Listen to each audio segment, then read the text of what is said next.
live in the township, you don't have service delivery, you lack water, you lack electricity. That is frustrating. You have people in governance circles, I'm sorry to say this, but they don't know what they're doing because they're not on the ground. They don't feel what we feel. Yeah. They don't see what we see.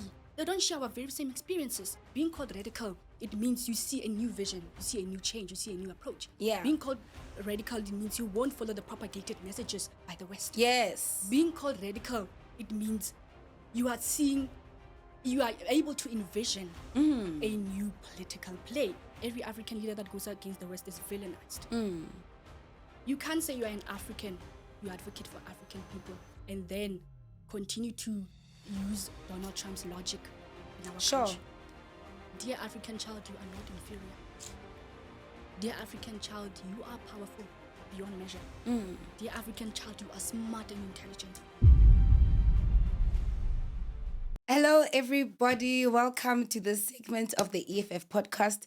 Kamala Naledi Nogukanya Chirambungose. I'm the National Coordinator of the EFF Youth Command. And today we've taken over the EFF Podcast as the EFF Youth Command. And we've got a special guest with us, Namhlanje, a very beautiful and intelligent young woman who's passionate and has a very great conviction about young people and politics, right? Kamala Kuriranzo Siale. And she joins us, Namhlanje, to give us what she has on her mind. We know her from TikTok. She's a political commentator who's concerned about governance, about activism of young people, and always shares her views about today's topics in relation to politics. Welcome, Riranzo. I feel very honored to be here, actually. Such an honor. How are you, my sweetheart? I'm good. Good. So tell us about yourself. Ubano Riranzo, outside of the Twitter frenzy, outside of the cell phone, outside of the ring lights. Mas kulma ngo Riranzo, kulma ngobani? You know, Riranzo is just a young girl from Ekasi. Yeah. Who has realized the injustices that people in the township face. Sure. You know, because I did not just become this radical figure from just sitting at home and not analyzing things clearly. You know, so Riranzo was born from injustice. Riranzo was born from experiencing firsthand injustice, basically. You know, because now you live in the township, you don't have service delivery, you lack water, you lack electricity. That is frustrating. Yeah. And from a young age, well, I'm not going to lie, Dad kind of instilled this mindset of being politically conscious. Yeah. I remember when I was very young, my father used to bring newspapers at home, and he would make me read them to him. Yes. So now I'm reading the politics section over and over again. I'm watching political news because that's what he liked. Sure. So of course he instilled that aspect of curiosity. Yeah. And from that moment, I was like, actually, you know what? I think it is important for us to be vocal about politics. Because now to abstain from politics means we are actually removing ourselves from the decisions of our country, especially as the youth. Yes. You know? Yes. So as a young person, I was outstared as odd from my peers because I was obsessed with politics. Every chance I get, I would remind them, do you know that the rent is so high? Do you know that unemployment is so rife? Party pooper. Yes, that's what I was called. That's what I was called. And as much as it was regarded as odd, of course, my elders around me, they admired that. Sure. And they told me, you know what, Ranzo, don't give up. Yes. Yes. You love politics, and it is very important for your voice to be heard. It would be a great injustice if you would just remain stifled in the system. You know? Yes. So that's who Ranzo is. In simple terms, I'm just a girl who loves politics, who wants to fight for the youth, who wants to encourage the youth to continue being in these political spaces, because it doesn't make sense for us to be not to be included in rules by decisions are being made. Yeah. Because these are decisions that are being made about our future, but we are not there. What's that? You know? Yeah. So that led to the birth of this political figure that people see online. Yes. And we love Riranzo. Oh, is it? Siyamthanda Riranzo. I mean, that's why Riranzo is here with us today. And I think you're raising a very important thing. So the EFF has a new bill that we are proposing in Parliament. That will see young people being automatically registered to vote from the age of 18. Because you hear young people say, no, we're always on the outskirts, you know, we're being led by old people, but we make up 70% of the population. So how do we encourage young people to actually start seeing politics as something that should include them by virtue of being young in South Africa? You know, taking from my point, as I explained, that it is very imperative for young people to have their voices not being stifled in this political space. You know, you will be shocked at how many young people are politically conscientized from a young age. Sure. Even 16. You have a Yes. 16-year-old that can be able to explain policies to you very clearly. You have a 16-year-old that can explain how governance work. You have a 16-year-old that can explain to you how the system should be, how the system should change and should be conducted in order for it to benefit the people. So instead of, like I once mentioned this point on my TikTok video that the problem is that we don't have political conversations with our parents. Sure. We don't have political conversations with our teachers. We have turned politics into this dangerous monster that should not be discussed anyway. That is a great injustice. Yeah. Because you cannot say we should discuss politics, but then we are treating it as if this is a monster. Should you talk about politics, you die. I mean, let's be honest. I do understand pre-apartheid. Of course, I understand those situations were rife. Yeah. That was deadly politics. That was you do or you die kind of politics. Yes. We had even young comrades having to be exiled, running from the country because they were afraid of death. Sure. I understand that point. But then in today's South Africa, in this democracy South Africa, let us encourage young people to speak on politics. Let us hear what the young mind is saying. Yeah. You can hear a lot of things from a young mind, a lot of That's ideas. True. Fresh That's ideas. true. Fresh ideas. Because now you have people in governance circles. I'm sorry to say this, but they don't know what they're doing because they're not on the ground. They don't feel what we feel. Yeah. They don't see what we see. They don't share our very same experiences. That's why now you have a minister that can positively state that young people are unemployed and it's their fault. It's not our fault. It's the system's fault. Yes. So in response to your question, we need to stop this narrative of saying politics is dangerous. Allow people to speak on politics. Absolutely. In fact, Maukulma danger in politics, you're reminding me of young women who find politics a bit alienated from them because it's so masculinized, right? So as a young woman, as a young black woman from Kokas, so how do we encourage the other young Banyana Basosha to come through and say, Ka, Namle Spacey also should rightfully include me? How do we say to the young women who are in activism, who are in politics, how do we bring them closer? But also, how do we make sure that their experiences are not erased? Because we know it's a bit peculiar for women. And I want to hear your views on that. Okay, I'm going to take you back now to this concept of misogyny. Yeah. You see, when a young woman, especially as bold as I am, as loud as I am, I can be in a political space at the same time as a man, but with a much more bigger intellect. I'm sorry to say this. I'm the Ranzo. Much more sound and profound type of intellect. It's not malice. It's not malice. It's not malice. It's scientific. Exactly. Women are smarter. But anyway, we are, I'm going to take you back to the concept of misogyny and also the past. Yeah. Remember, during the days of Mama Winnie, women were overlooked. Yes. And people forget that women were the backbone of the revolution. Those revolutionaries were in jail. Who was mobilizing communities? Sure. Who was conscientizing people? The women. Yeah. But then now we can't even find the stories in history books. That's what's scary. So this thing of, we need to also get rid of the stigma that as a woman, when you are in a male-dominated space, it means something might be odd or wrong with you. Actually, that is rightfully your own space, especially as a woman in modern-day South Africa, in femicide South Africa, in the South Africa whereby we are constantly afraid of GPV, constantly afraid of dying. Yes. It is your own birthright to speak on your own injustice. Don't never let people to stifle you as a woman. Yeah. Especially women from the town. I'm going to highlight township because now when you are in the township, as women I'm sorry to say this, but it's survival for the fittest. Yes. Survival of the fittest.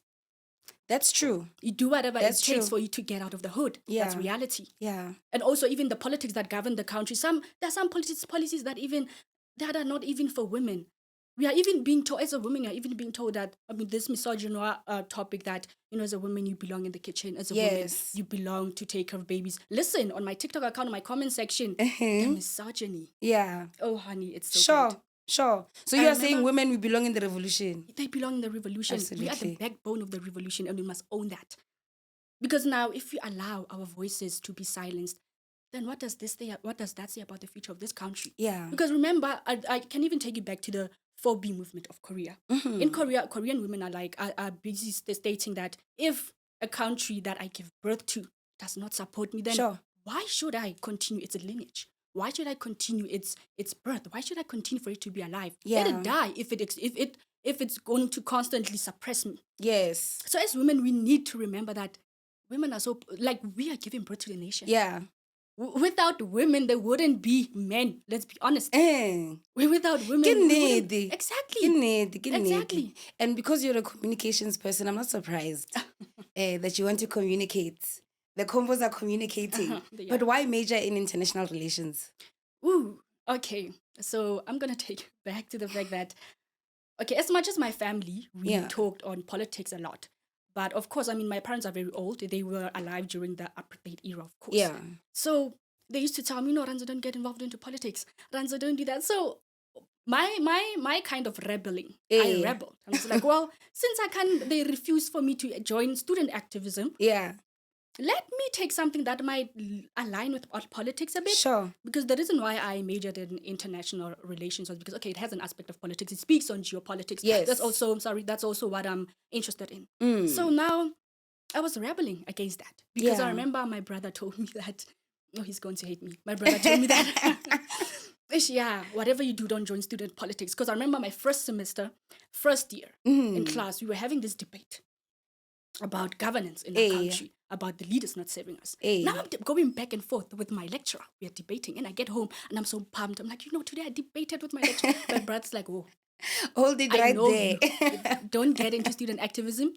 Don't join any constituency. You are not going to join student activism. Even my mom was afraid. I remember my mom, even when I got this invite to the podcast, my mom was like, okay, you are not going to wear an EFF shirt.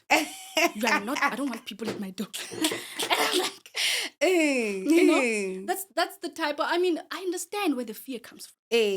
Because they too, they lived in that era of apartheid. Sure. They've seen the hardship. It's trauma. Exactly. It's trauma. It's a trauma response. That's what I understand. But how do we then bring them to understanding that, in as much as they waged their own fight for their civil rights, we also have our own fight to wage as young people, and ours is economic. Yes, it is. And we definitely can't do it from the comfort of our bedrooms. Of course. It requires much more. How do we bring our parents to understanding and creating an environment that allows us to be able to participate politically? Okay, so here's the strategy that I did to my mom, actually. Yeah.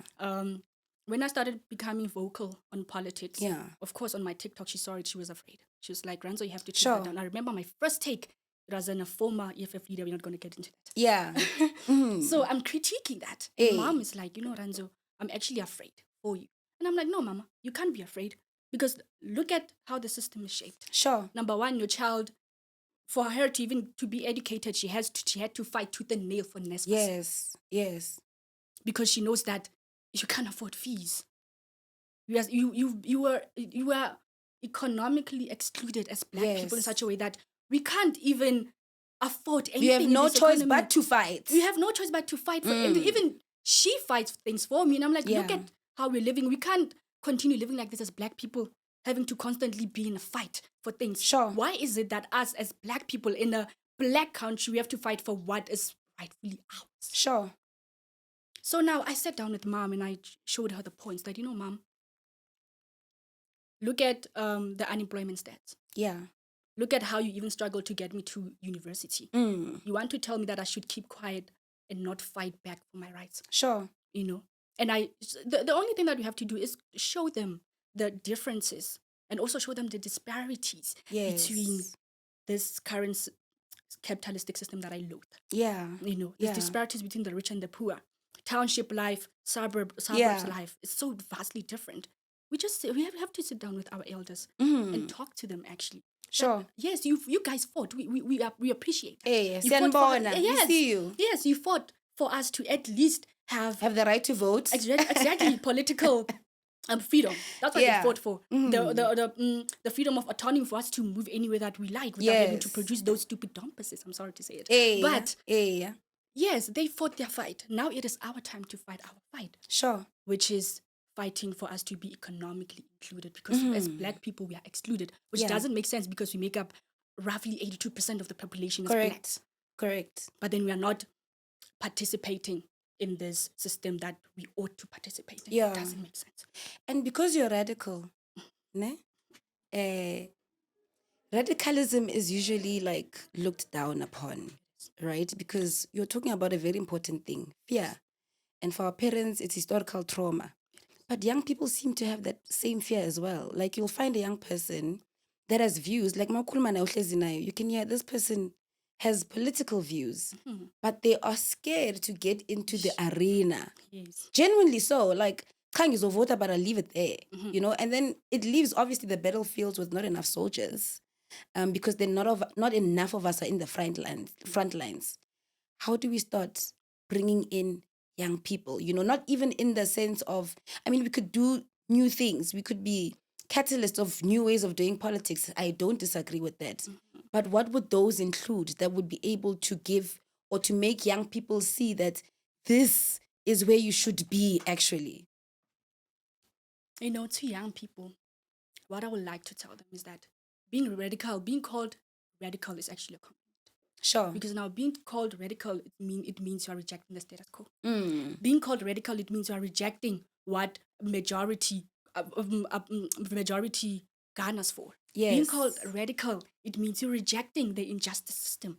Being called radical, it means you see a new vision, you see a new change, you see a new approach. Yeah. Being called radical, it means you won't follow the propagated messages by the West. Yes. Being called radical, it means you are able to envision a new political play that can actually benefit your people. Sure. So we must not villainize the word radical. Yeah. Stop it. It's a compliment. It's a very nice compliment. You are clocking it. Yes, we clock. I like it when I'm called radical. What do you think about Donald Trump in America? You know, when it comes to Donald Trump in America and you look at the geopolitical arena, yeah, it says a lot about people that have been given so much leeway or dare I say privilege to continue to take from African countries as a whole. Yeah. You see. So now, no, the hand of imperialism didn't just change. It just changed tones. Sure. We were told, oh no, we have the right to sovereignty. There's no sovereignty in African countries. For as long as we follow the footsteps of the West. For as long as we follow the Western agenda. Yes. Because now remember, every African leader that goes against the West is isolated. Yes. Every African leader that goes against the West is villainized. You can't say you are an African, you advocate for African people, and then continue to use Donald Trump's logic in our country. Sure. It doesn't make sense. Yeah. Even the rhetoric on Twitter that he pulled that, white farmers are dying. Which white farmers are dying? Yeah. Black people don't even own land. Sure. Number one. And you're telling us about white people that are dying. Crime is everywhere in South Africa. Nobody is absolved from crime. Nobody has a special seat in South Africa away from crime. Rich, white, poor, black, yellow, purple, green. We face crime every day. That doesn't make them special. Yeah. So now, for Donald Trump to want to have his hand, especially not only in South Africa, but in African countries in totality, it says a lot about imperialism and white monopoly. Yes. And we ought to reject that as Africans. Because number one, you are dealing with a leader that has mentally told himself that he is the leader of the free world. Sure. Whatever he says goes. It means whenever he wants to invade any country, if he wants to invade any country, it must be so. Unfortunately, it is not. Sure. And one thing that I loathe is, these international laws, to be honest. Because when it comes to the West, it's very lenient. It doesn't act, it doesn't work. I have my own theory that these international laws are just made to govern African leaders. Yes, correct. Should you break away from West control, you are sanctioned heavily. Exactly. They did that to so many African countries. And they spin the narrative to say, no, the reason why African countries are failing is because of African leadership. What are you saying about African people? Are you saying that we are unfit to lead our very own countries? Are you saying we are unfit to take control of our own countries? Yo.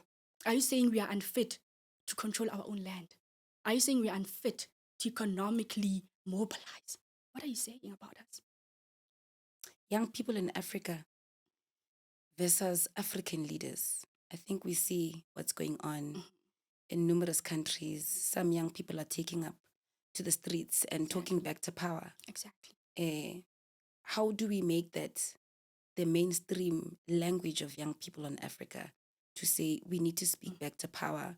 Labantu laba bayigqizigqagala, meaning they don't care, and now it's a call for us to come in and just also link that on the importance of the unity of Africans.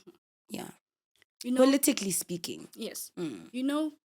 We first need to get rid of softcore politics, what I call softcore politics. Yeah. Now, softcore politics and Ranzo's vocabulary is the kind of politics that lightens up serious situations. For example, prime example number one, we even call the president of our country Cupcake for what? Exactly. Like, where did you get that nickname? Cupcake for what? Yeah. You are... Oh, my God. You are softening the brutalities that these people are doing to your own people. These leadership, these African leadership, I just call them, fortunately, I'm going to be blunt, I call them puppets. Yes. I call them puppets of the West. They have never done anything that is for African people. Sure.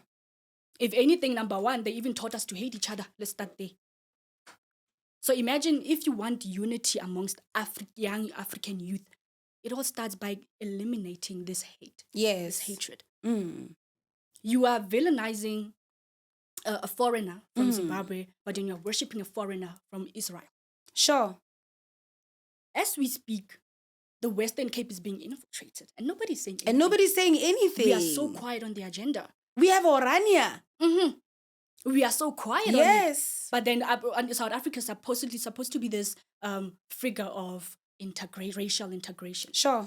Rainbow nation. But we still have Orania in today, South Africa. So if you really want to link the youth, African youth, for us to come into unity, for us to fight together, get rid of the hate. I'm an African, you're an African. It doesn't make sense for me to hate my own Africans. It doesn't. For me, but then at the same time, I'm able to glorify a white foreigner. What is that? Steve Biko taught us about this. He said, we need to emancipate the mind. A white leader should not be glorified.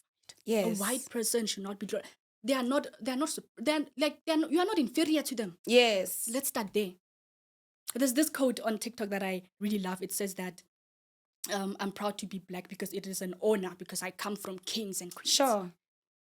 So for me to hate my own people, meaning because they are so deeply, we connect them with poverty. Let's be honest, when we close our eyes, and when you envision an African foreigner, majority would envision this a thief, a thug, a person who's so poor, they are just trying to steal and take from other Africans. But when you close your eyes and you envision a white foreigner, you envision wealth. Sure. You envision an investor. You envision, a person that's going to solve our country. That is it begins with the mindset. Sure. Dear African child, you are not inferior. Dear African child, you are powerful beyond measure. Dear African child, you are smart and intelligent. Yes. We need to speak life into us for us to realize who we truly are. Yeah. Let's stop with this narrative of I'm an African, therefore I should constantly beg. Yes. I'm an African, therefore I should constantly glorify whiteness. You see, I hate these, I'm sorry to say this word, it was used in the past, but I'm going to use it now, clever blacks. Black people who glorify proximity to whiteness. That doesn't absolve you of your blackness. Sure, you're still black. You're still black. You're still going to face challenges of being black. Yeah. And what is said is that you're still going to face them in a black country. In an African country. In order for us to have unity, we need to stop this hate, this self-hatred. Sure. Do you get accused of being populist? Sometimes I do. They're like, but then Ranzo, it seems as if you are riding the wave. Whatever is trending, you're saying it. Unfortunately, I can only tell the truth. I'm very blunt. Yes. I don't hide the truth. I tell it as it is. And I don't like to sugarcoat. My mom knows this. I don't like to sugarcoat. If I see something wrong, I call it out immediately. So now, when these topics that are trending online regarding, so-and-so is doing this, I'm just giving you my narrative. I'm not riding the wave. Exactly. And if you would look at my TikTok account very intensely, you realize that Ranzo is actually critiquing nonsense in governance. Sure. Ranzo is critiquing these leaders that we have promoted into these leaders that told us that we must trust them, but then years later they turned their backs on us. Yeah. The revolution is captured.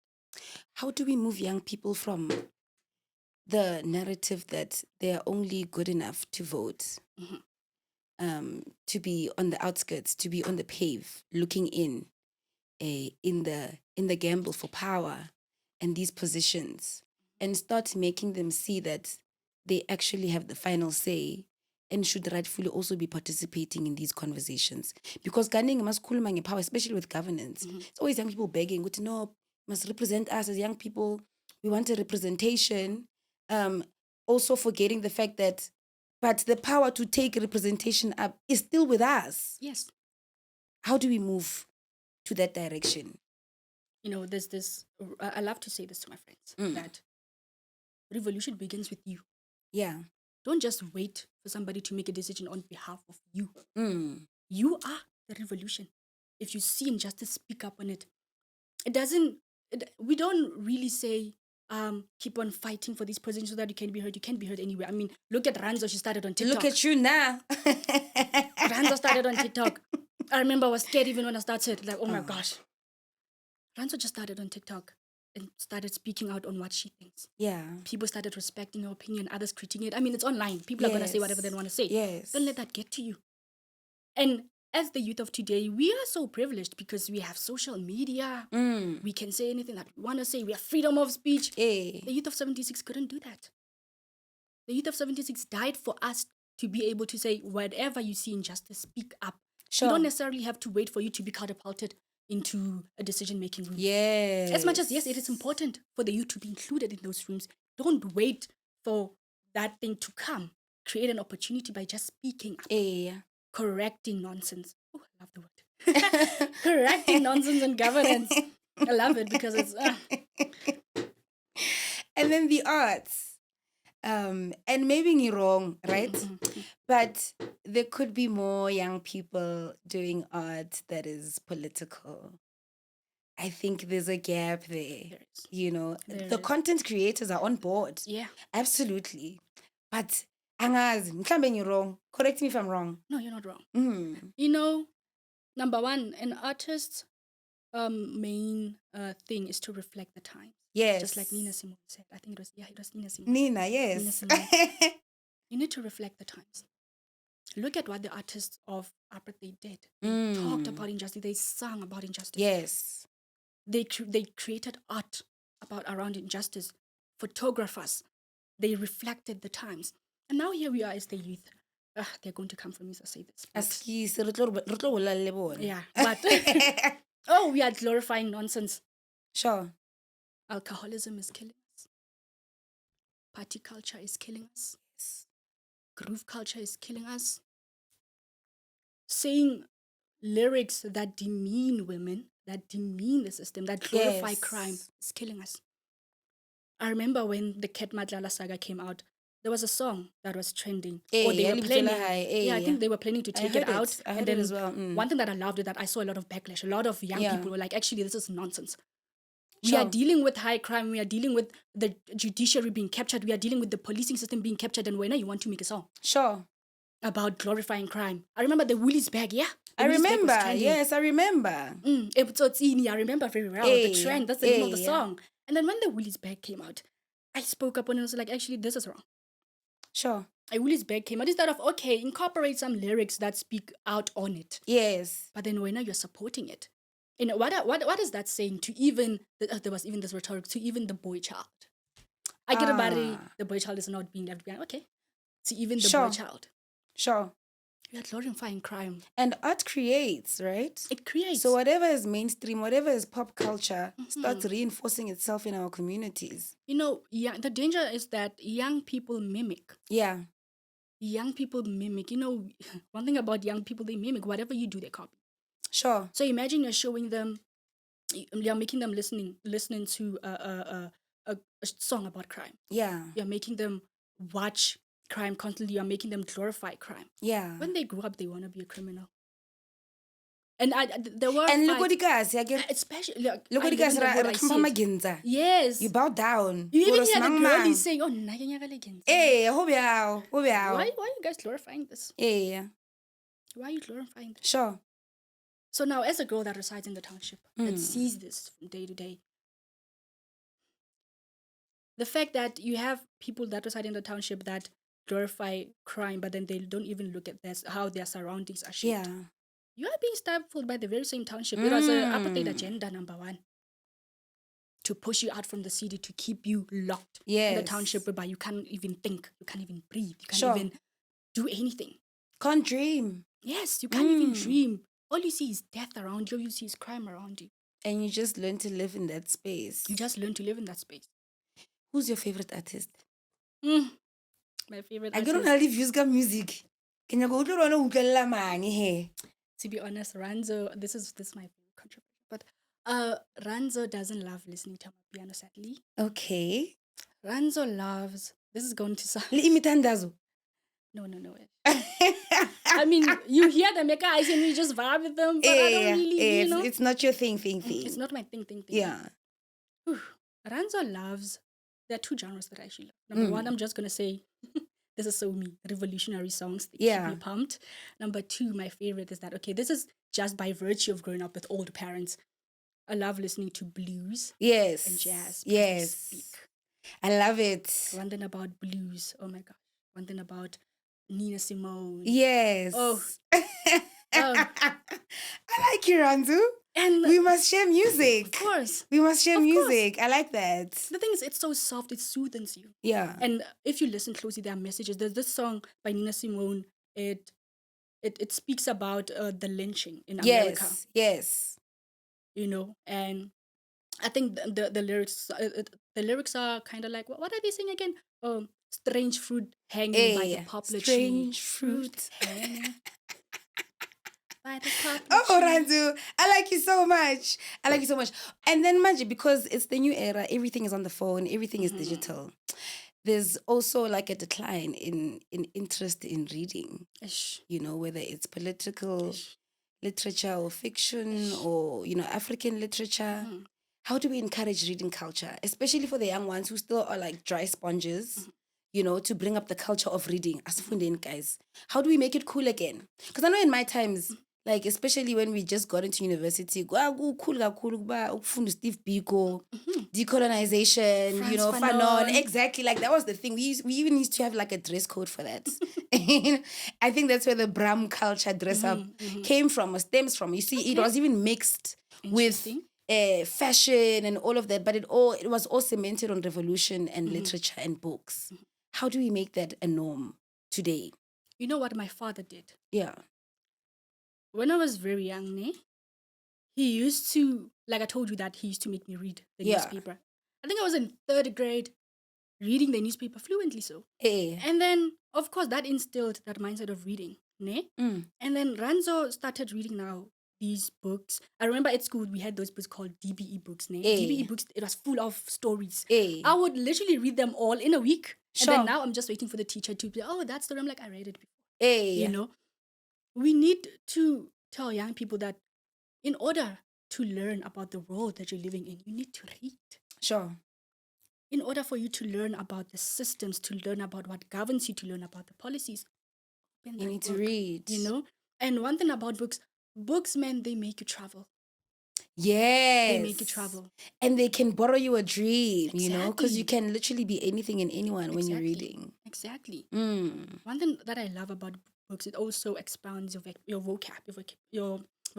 Yes. You don't, you know, I see online there's this, of course, I'm a youth. I see it, new language, slang, you know, TikTok slang, you know, body clock it, body, you know, and then you're like, yes, we can indulge in that, but also remember to open your book so that you can be able to argue the facts. Yes. You know, because it makes no sense for us to now want to talk about politics, but then you know nothing about manifestos. Sure. The dangers of it is that now people are just supporting whatever leader that seems to be working. Yeah. I want to bring this to you. I think it's the leader of this Freedom Front Plus. Groenewald. Groenewald. Oh, I get it, but he's working. Like, I see the youth. The youth are like, Groenewald for president, number one. Those are politics of desperation. Sure. As young people, or as rather a population as a whole, we are looking for an easy way out. You haven't read Groenewald's manifesto, and number one thing that I have read all of them. I can tell you that. Number one, it says nothing about racial integration. Yes. It says nothing about a seat for you as a black person in the table. So how am I rest assured that you are for me? They don't mince their words. Hey? They don't. They're much more focused on the minority group, which are Afrikaners. And they're very clear. Very clear. Even in the electioneering billboards, they say slan terug, and you're like, slan hoe terug? Yes. And then now we have people, because they don't read books, because they don't read these manifestos, that those are the dangers. Because now the measurement that they use to dictate who gets to become their leadership, who gets to become their leader, it's very substandard. Yes. Because you don't open that book. You don't read. You haven't analyzed the manifestos. That's why you get to villainize other parties and then call them radical or militant. And media plays a role. It plays a huge role. Right? Media is a huge How do we influencer. separate the noise, the propaganda, the lies from the truth? It starts with reading. Yeah. Says Naledi, because now, remember, we cannot stop propagated messages online, on Twitter especially. Oh, that is very rife. Very cutthroat. Are you on Twitter? I'm on Twitter, but I don't have an account. Okay. I'm just... You're just looking. Just looking. Should Rans have an account? Oh, shame. Twitter would burn. But anyway, what I'm saying is, it starts by reading. Yeah. Because when you read, you're able to separate what's real and what's not real. Yeah. You're able to be analytical. You're able to analyze the facts. Young people's greatest demise is going to be anti-intellectualism. Sure. Oh, it's killing us. Sure. I can be saying something on TikTok. It's basic knowledge. Somebody would comment something very insane. Hey, you're trying to be deep. Hey. Yes, we have to deepen it. Exactly. We have to deepen it. I remember with the Ket Matlala saga when I spoke in it. Oh, Ranzo, now you're just taking things seriously. Of course, we have to take it seriously. Sure. If we continue to joke as a country, these people, these leaders are not going to take us as a country seriously. Sure. That's why they can go on TV and say, Niyavilapa. Yes. What do you mean we are lazy? Because niyadlala. And that says a lot about even our leadership, because it shows that they are not even on ground to see how their people are living. Because now, I remember there was a post that came out at a mall. I think more than 200 people were in the queue. Yeah. Mind you, I'm pretty sure they even wanted less than 10 people. Sure. But you're seeing more than 200 people in a queue looking for jobs. And then you have a whole minister telling us that, oh no, the reason why you're unemployed is because it's your fault. It's not my fault the job market doesn't expand. Yeah. It's not my fault that the job market is concentrated. You see, one thing about capitalism, this monster of capitalism that I hate, it creates competition and exploitation. Now, in creating competition, what it does is that it makes even the job market to remain even much more concentrated, in a sense that when you look at job application, this is an entry-level job. Yes. You are needed for experience. Yeah. And it says, if you don't have a car, it's a red flag. I once saw that somewhere. Sure. And then in a country that prides itself in racial integration, they tell you, you must know Afrikaans. I would understand if it was an Afrikaans radio station, but what do you mean I must know Afrikaans for a law firm administration? Sure. What's that? Sure.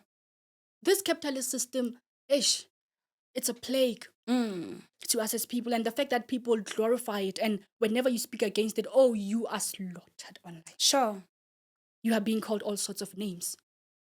When in reality, the reason why these other systems are villainized is because let me tell you, a functioning system would not survive through poverty. A functioning system would not survive through exploitation. A functioning system would not survive through excluding a certain group economically. If it was really functioning, don't you think those things wouldn't have been here? Wouldn't even be here? Yeah. So I love the sense of urgency, right? Yes. And I think we share it as the EFF. I mean, our theme for this year is that it's the year of total victory or death. Che Guevara. Yes, right? In his famous speech, Homeland or Death. It's Homeland or Death. Right?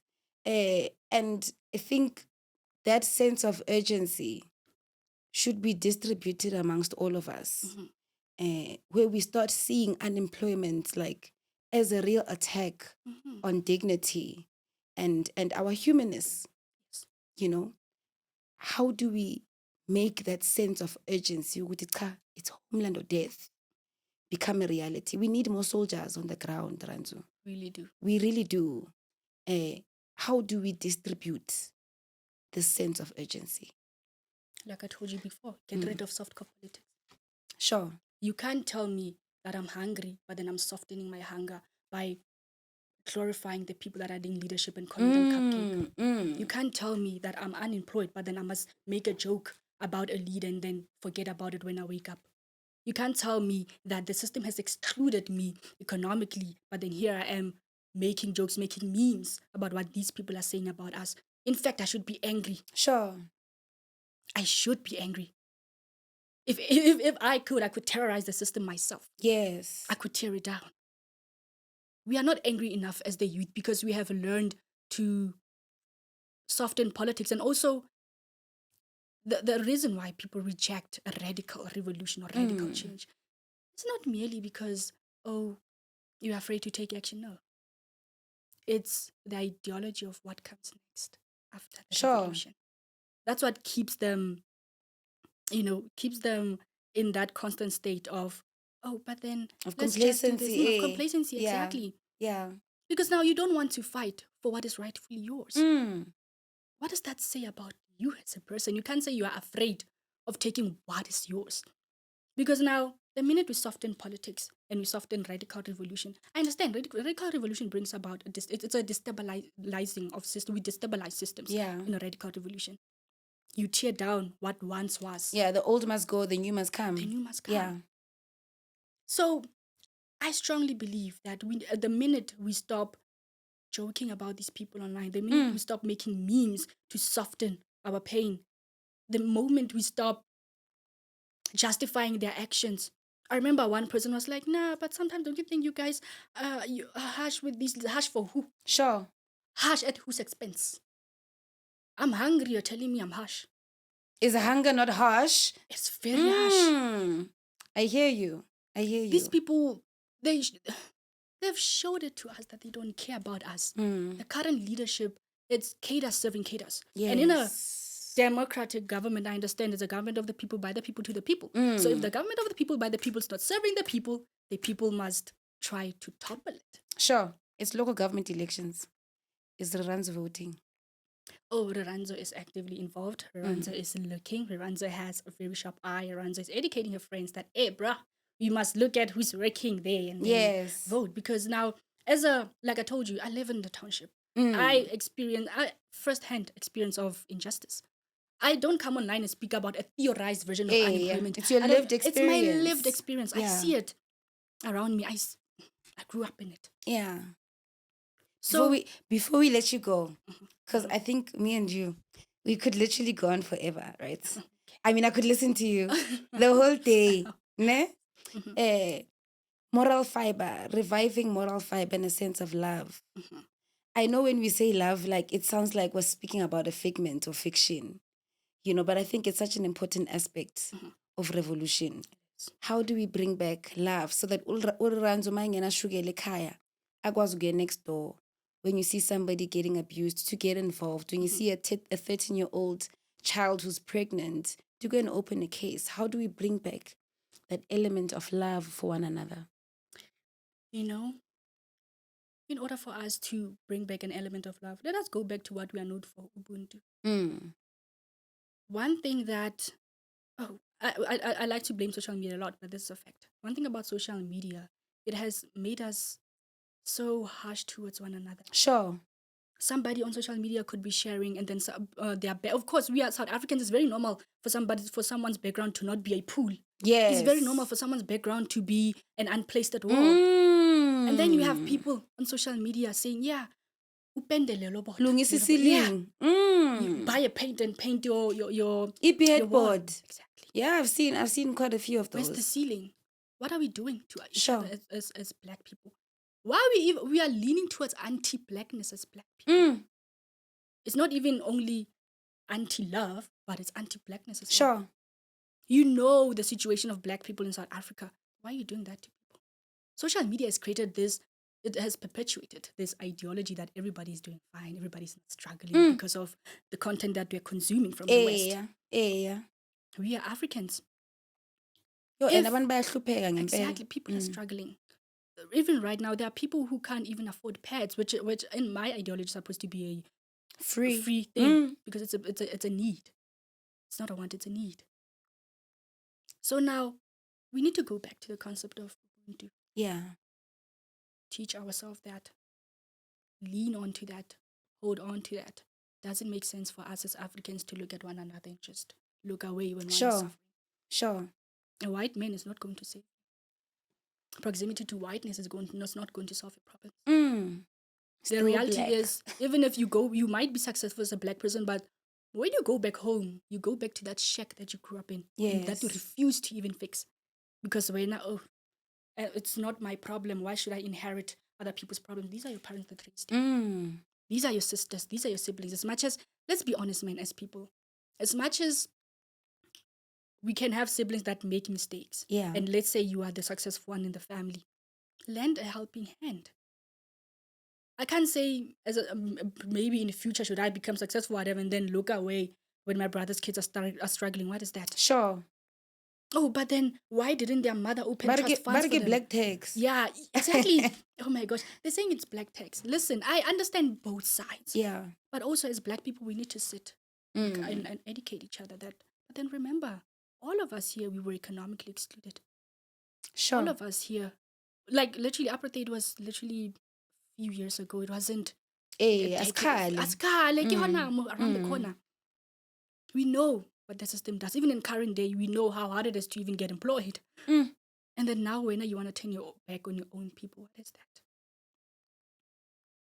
Potting shots.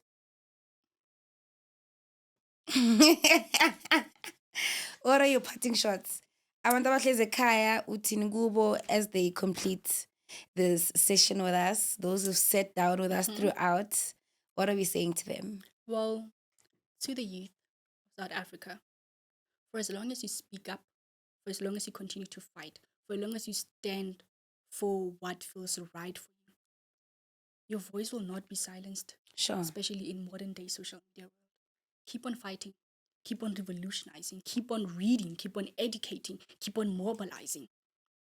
Become a revolutionary today. Don't wait for somebody to give you an order to become a revolutionary. You are the revolution. And black child, it is possible. It's possible. Thank you, Lorenzo. That was so amazing. I had a good time with you. I love your conviction, your passion, and for loving our people. I think it's a good model that we have, especially as young. You're only 21, yes. And you're such a fireball. We really love to see people like you. And thank you so much for having time with us. We hope to see you at our desk. EFF. And go bona beres ke ba se re mo TikTok so mama ke tlo bola lena ke re mamzo bring us our girl. Thank you so much everybody for sitting throughout with us on this episode of the EFF podcast. Sizonibona futhi next week. Thank you. I love you so much and take care. Thank you.